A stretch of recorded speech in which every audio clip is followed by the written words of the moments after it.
Let's start with this thought. There is a quiet rhythm to the countryside, a slow and steady heartbeat that reminds us there is no need to rush. I mean, just take a second to let that wash over you. In our hyperconnected lives today, a statement like that honestly feels like a revelation, doesn't it?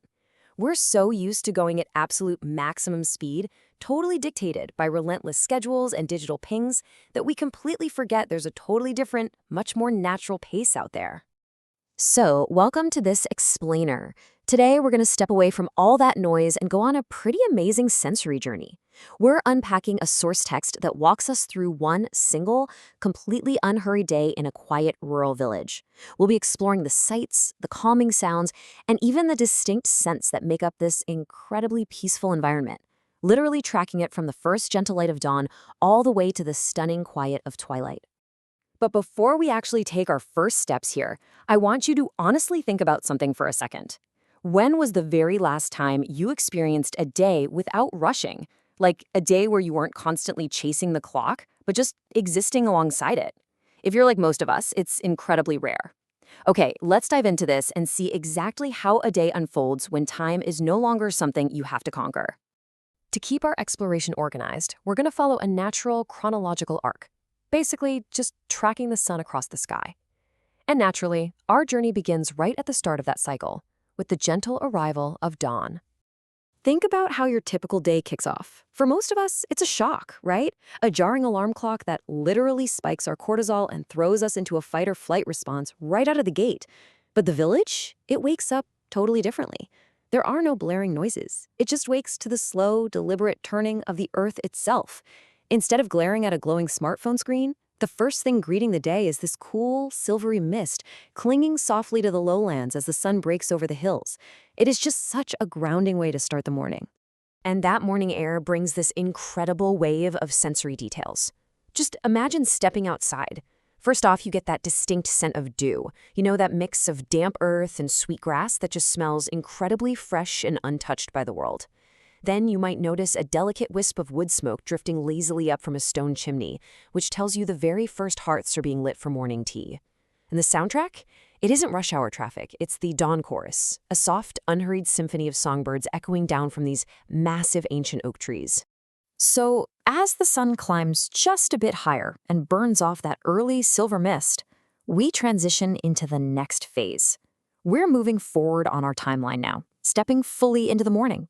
Now, as you take a morning stroll down the main path, notice that the ground beneath your feet isn't harsh asphalt. It's this gorgeous, textured mix of worn cobblestone and soft dirt. And what's really wild to think about is that these stones have been physically smoothed down by generations of unhurried footsteps. As you walk, you're passing through this really intimate space, just a handful of cozy thatch-roofed cottages covered in climbing ivy that changes color with the passing seasons. You can actually feel the deep sense of history and permanence here. And since there's absolutely zero vehicle traffic in the village, the streets have a completely different kind of movement. We're not talking about the frantic stop and go of a daily commute. Instead, it's just these peaceful, isolated little events. You might hear the low, familiar creak of a hinge as a local farmer opens a wooden gate, or you might walk past a wide wooden porch and spot a golden retriever sound asleep, just occasionally thumping its tail as it dreams.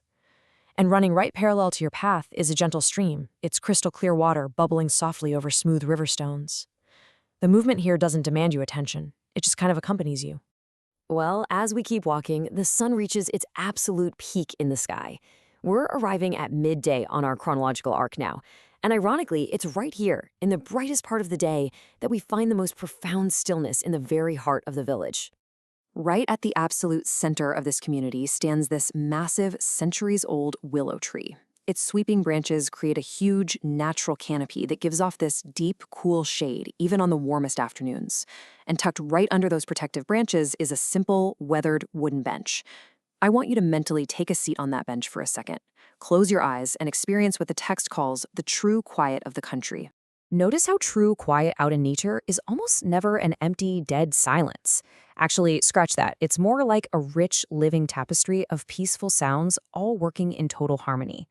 From that bench, you can hear the rhythmic clink-clunk of a distant cowbell drifting down from the high pastures. You'll hear the crisp rustle of leaves brushing against each other in a light, warm breeze. And right beneath all of that is the steady hum of honeybees methodically moving from one wildflower to the next. And here's a fascinating fact. The hum of a bee resonates at a frequency that is scientifically shown to physically soothe the human nervous system. So it's this deeply complex but incredibly calming audio environment. So what does this all mean? The absolute crucial point here is that when you're fully immersed in an environment like this, your fundamental relationship with time completely changes. As the text beautifully puts it, time here isn't measured by the minutes or hours ticking away on a watch. It's measured by the shifting of shadows and the slow arc of the sun across the sky. It is a massive shift in mindset. You stop slicing your day up into anxious little increments, and instead you start experiencing the day as one natural flowing cycle. Let's see how this atmosphere really builds as we transition to the final part of our journey. The day's work is wrapped up, the sun is dipping below the horizon, and we finally arrive at the evening. The visual transformation here is just stunning. The sky turns into this painted canvas of soft, bruised purples, warm peaches, and deep indigo. And as this profound stillness settles over the valley, the village begins to sing its twilight lullaby. You'll start to see small golden squares of light popping up in the cottage windows, casting these really warm, friendly shadows out onto the cobblestone paths. The evening breeze begins to cool down, bringing in the sweet, intoxicating fragrance of night-blooming jasmine from a nearby garden. The whole village is just gently, collectively settling down for the night. And finally, we look up. You know, in the city, the night sky is usually completely erased by the blinding glare of artificial lights, right? It just leaves this hazy, blank void. But out here in the village, free from all that light pollution, the sky reveals this absolutely breathtaking, glittering expanse of stars. It's a view that anchors the entire village under what the text describes as a quiet, watchful universe.